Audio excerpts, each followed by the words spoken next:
ধর্ষণের ঘটনাকে ছোট ঘটনা, কখনো সাজানো ঘটনা, কখনো ধর্ষিতার চরিত্র হনন করে ধর্ষিতাকে বলা যে ওর লাভ অ্যাফেয়ার ছিল বা ও প্রেগনেন্ট ছিল। একটা দল পশ্চিমবঙ্গের বাইরে যারা একটা পঞ্চায়েতের মেম্বার নেই, সেই দলটার এত হাজার কোটি টাকার মালিক কি করে হতে পারে 15 বছর ক্ষমতায় থেকে? নিজের ভাই ধরে রাখতে পারছে না, ওই একটা ভাইপোকে ধরে রাখার চক্করে। এখন তো মোবাইলের টাওয়ার লোকেশনে দেখা যাচ্ছে যে আবেশ ব্যানার্জির লোকেশন পাওয়া যাচ্ছে, কার্তিক ব্যানার্জির সাথে অবৈধ যে জালিয়াতির ওষুধ, যে জাল ওষুধের কারবার, তার একটা যোগসূত্র পাওয়া যাচ্ছে আরজিকর কলেজে যেভাবে দুর্নীতি হয়েছে এর সাথে। এরা পার্টি অফিসকে বলতে খারাপ লাগে পতিতালয় বানিয়ে রেখেছে, বলতে খারাপ লাগে পতিতালয় ওর থেকে পুণ্যের জায়গা তৃণমূলের পার্টি অফিসের থেকে। ঘাসফুল প্রতীক তো থাকবে না মমতার, ওকে একটা খাট প্রতীকে নতুন দল খুলতে বলুন। স্যার, আরজিকর কাণ্ডে এই মুহূর্তে প্রাক্তন মুখ্যমন্ত্রীর আত্মীয় আবেশ বন্দ্যোপাধ্যায়ের নাম বাইরে এসেছে। দেখুন, যখন 2024 সালে আরজিকরের ঘটনাটা ঘটেছিল এবং যেভাবে ঘটনাটিকে ধামাচাপা দিতে অভয়ার লাশটাকে যত দ্রুত সম্ভব আইন অমান্য করে, সূর্যাস্ত আইন অমান্য করে, যেভাবে ওটাকে নৃশংসতার সাথে তার পরিবারের কনসেন্ট না নিয়ে, তার মা বাবার অনুমতি না নিয়ে একদম রাতারাতি সেটাকে পুড়িয়ে দেওয়ার প্রচেষ্টা করা হয়েছে। এবং তৎকালীন প্রাক্তন মাননীয় মুখ্যমন্ত্রী যেভাবে বলেছেন, আমি নাকি সারা রাত 2:30-3টে পর্যন্ত ফোনে থেকে উনি ঘটনাটিকে মনিটর করছিলেন এবং মিনিট টু মিনিট ঘটনাটির সম্পর্কে তিনি জানছিলেন এবং নজরদারি চালাচ্ছিলেন। তখনই আমরা বুঝতে পারছিলাম ডাল মে কুছ কালা হ্যায়। কারণ এর আগে তো প্রায় 50,000 ধর্ষণের ঘটনা ঘটেছে এই রাজ্যে। মাননীয় মুখ্যমন্ত্রী যখন মমতা বন্দ্যোপাধ্যায় ছিলেন, কখনো ধর্ষণের ঘটনাকে ছোট ঘটনা, কখনো সাজানো ঘটনা, কখনো ধর্ষিতার চরিত্র হনন করে ধর্ষিতাকে বলা যে ওর লাভ অ্যাফেয়ার ছিল বা ও প্রেগনেন্ট ছিল, এইসব বলা, এর মধ্যে দিয়ে যেভাবে উনি ধর্ষণের ঘটনাগুলোকে ছোট করে দিতেন, হঠাৎ কি এমন ঘটনা হলো যে আরজিকরের ঘটনায় উনি রাত 3টে অবধি জেগে ওই বিনীত গোয়েল, দুর্বিনীত গোয়েলের সাথে কথা বলে ঘটনাটিকে মনিটর করছিলেন। তখনই আমরা বুঝতে পারছিলাম যে এই ঘটনার পেছনে প্রত্যক্ষ বা পরোক্ষভাবে তৎকালীন স্বাস্থ্যমন্ত্রী, পুলিশ মন্ত্রী এবং মুখ্যমন্ত্রীর স্বার্থ জড়িত রয়েছে। এখন তো মোবাইলের টাওয়ার লোকেশনে দেখা যাচ্ছে যে আবেশ ব্যানার্জির লোকেশন পাওয়া যাচ্ছে, কার্তিক ব্যানার্জির সাথে অবৈধ যে জালিয়াতির ওষুধ, যে জাল ওষুধের কারবার, তার একটা যোগসূত্র পাওয়া যাচ্ছে আরজিকর কলেজের যেভাবে দুর্নীতি হয়েছে এর সাথে। সুতরাং এর মধ্যে, এবং সবচেয়ে বড় কথা, অভয়ার মা রত্না দেবনাথ এই অভিযোগ প্রকাশ্যে আনার পর, আবেশ ব্যানার্জির নাম আসার পর, আবেশ ব্যানার্জি বা ব্যানার্জি পরিবারের পক্ষ থেকে কিন্তু তার পাল্টা একটা বাক্য বলা হয়নি। যদি আপনারা সৎ থাকতেন, যদি আপনারা পরিষ্কার থাকতেন, তাহলে তো আপনারা নিশ্চয়ই বলতে পারতেন যে অভয়ার মা মিথ্যাচার করছেন। আবেশ ব্যানার্জি জড়িত এবং ওখানকার বিভিন্ন নার্স, বিভিন্ন হাসপাতালের স্টাফ, তাদের কথা এটা প্রমাণ হয়েছে যে সেই দিন আবেশ ব্যানার্জির জামায় রক্ত লেগেছিল। আবেশ ব্যানার্জির জামায় অভয়ার রক্ত, মানে ব্যানার্জি পরিবারের গায়ে অভয়ার রক্ত, ব্যানার্জি পরিবারের হাতে অভয়ার রক্ত লেগে রয়েছে।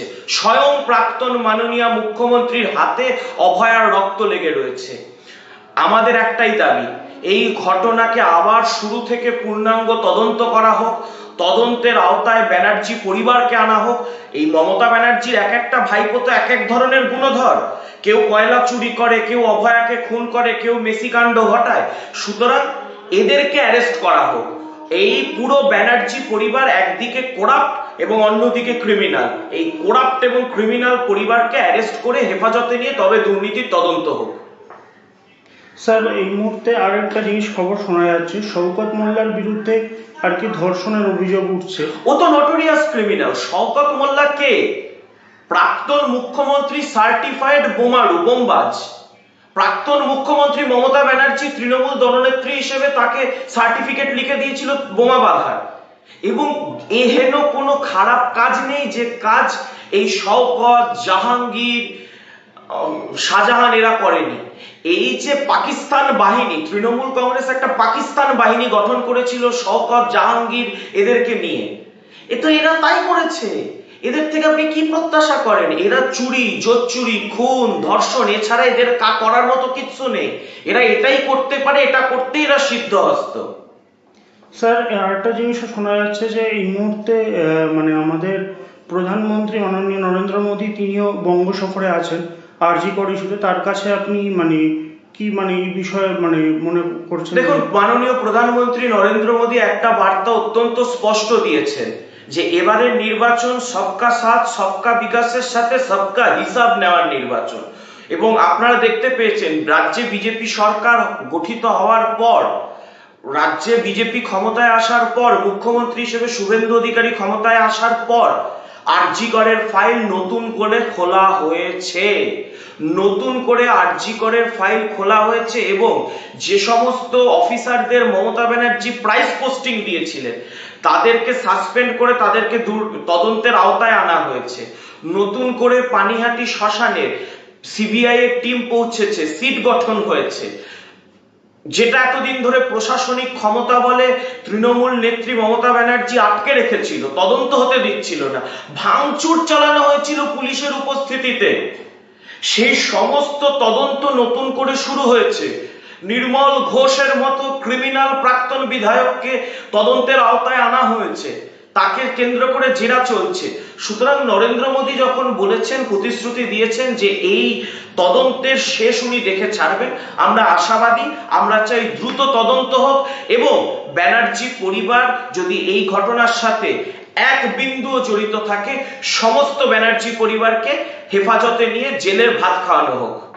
স্যার, আরেকটা জিনিসও শোনা যাচ্ছে যে এই মুহূর্তে তৃণমূলের যে ব্যাংক অ্যাকাউন্ট সেটাকে ফ্রিজ করার উপরে কথাবার্তা হচ্ছে। কথাবার্তা নয় তো, ব্যাংক অ্যাকাউন্ট ফ্রিজ হয়ে গেছে।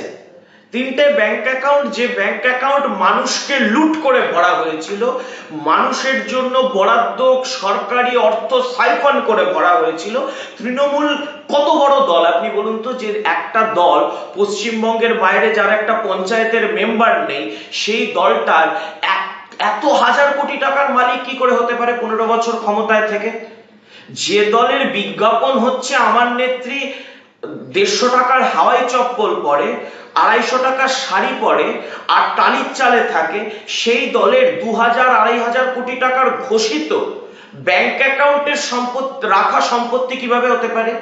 অঘোষিত অর্থ বাদ দিন, ওই খাটের তলায় টাকা, মাটির ভেতরে খুঁড়ে পাওয়া টাকা, এইসব টাকার পরিমাণগুলো বাদ দিন। আপনারা শুধু আমাকে এটা বলুন, যে দলের নেত্রী বলে আমি গরিব,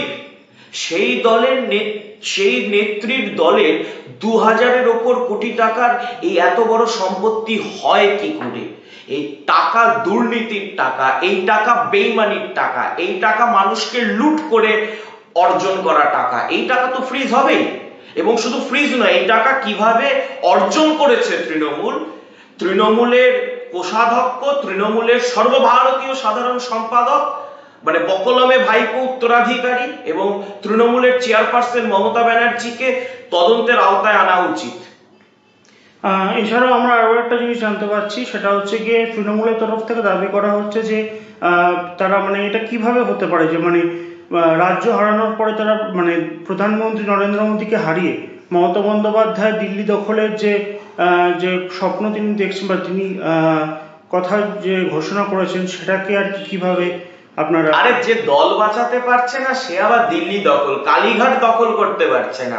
ওদেরকে বলুন আগে কালীঘাটটা দখল করতে। কালীঘাটেও তৃণমূলটা নেই এখন আর। কালীঘাটে তৃণমূলটা রয়েছে, নিজের পাড়ায় নিজের বুথে হেরেছে মমতা ব্যানার্জি, নিজের ভাইয়ের ভোটও পায়নি হয়তো। ওনার ওয়ার্ডের যিনি কাউন্সিলর, ওনার নিজের ভাইয়ের বউ, সে বলছে আমি তৃণমূল করি না, কোন দল করি বলতে পারবো না। আরেক ভাই বাবুন ব্যানার্জি, সে বলছে আমি মমতা ব্যানার্জির সাথে নেই। নিজের ভাই ধরে রাখতে পারছে না, ওই একটা ভাইপোকে ধরে রাখার চক্করে নিজের দল ধরে রাখতে পারছে না। কালীঘাট দখলে বলুন, ভারতে তো অনেক বড় ব্যাপার। কালীঘাট তৃণমূলের আছে, মমতা ব্যানার্জি তো নিজেই তৃণমূলটা করতে পারছেন না। কংগ্রেস যদি ডাকে আজ বাদে কাল তৃণমূলটা ছেড়ে চলে যান, তৃণমূলটাকে তো ছেড়ে দিয়েছেন ঋতব্রতর হাতে। নিজের প্রিয় ভাই যে নাকি রক্ত দিয়েছে ওনার মাকে, ফিরাদ ববি হাকিম, সেই ববি হাকিম মমতা ব্যানার্জির সাথে নেই। সে প্রধানমন্ত্রীর স্বপ্ন, কোথায় প্রধানমন্ত্রীর স্বপ্ন দেখছে? হ্যাঁ, এখন যদি ও ভাবে যে আমি খালেদা জিয়া চলে গেছে, খালেদা জিয়ার জায়গায় আমি বাংলাদেশের প্রধানমন্ত্রী হওয়ার স্বপ্ন দেখছি, তাহলে আলাদা কথা। খালেদা জিয়া মারা গেছে, শেখ হাসিনা পালিয়ে গেছে, বাংলাদেশে এখন ভ্যাকেন্সি রয়েছে প্রধানমন্ত্রীর চেয়ারে, সেই চেয়ারটা যদি উনি এখন পূরণ করতে চান তাহলে আলাদা কথা। এছাড়াও আমরা একটা জিনিস দেখতে পাচ্ছি, যেহেতু জীবনতলা থানাতে শওকত মোল্লার বিরুদ্ধে অভিযোগ দায়ের হয়েছে, তাহলে কি বোমবাঁধা শওকতের পরে এবার ধর্ষক শওকত বলেও তাকে পরিচিত করা হবে? তৃণমূল মানেই ধর্ষণ, তৃণমূল মানেই খুন, তৃণমূল মানেই লুট, তৃণমূল মানেই চুরি, তৃণমূল মানেই দুর্নীতি। আলাদা করবেন না, আলাদাভাবে কোনো তৃণমূল হয় না। তৃণমূল করতে গেলে দেখতে পাচ্ছেন না কি সব বেরোচ্ছে পার্টি অফিস থেকে। পার্টি অফিস, পার্টি অফিস কি আমাদের কাছে? আমাদের কাছে পার্টি অফিস যে কোনো রাজনৈতিক দলের কাছে মন্দির সম, মন্দির ভাবি আমরা পার্টি অফিসকে। এরা পার্টি অফিসকে বলতে খারাপ লাগে, পতিতালয় বানিয়ে রেখেছে। বলতেও খারাপ লাগে, পতিতালয় ওর থেকে পুণ্যের জায়গা তৃণমূলের পার্টি অফিসের থেকে। চুরির রাজধানী, খুন ধর্ষণের রাজধানী প্রত্যেকটা পার্টি অফিসকে করেছে। প্রত্যেকটা পার্টি অফিসে ডেকে ডেকে এলাকার মহিলাদের এরা ধর্ষণ করত, জায়গা জায়গা থেকে অভিযোগ হচ্ছে। তো একা শওকতকে, একা জাহাঙ্গীরকে, পুরো তৃণমূলটাই তাই, পুরো তৃণমূলের মডেলটাই তাই মডেল। আপনি সুরুচি সংঘ খুলছেন, সেখানে বেডরুম পাচ্ছেন। আপনি সুরেন্দ্রনাথ কলেজ খুলছেন, সেখানে আপনি বেডরুম পাচ্ছেন। সব জায়গায় ঘাসফুল প্রতীক তো থাকবে না মমতার, ওকে একটা খাট প্রতীকে নতুন দল খুলতে বলুন ওর এইসব ধর্ষক কর্মীদের জন্য।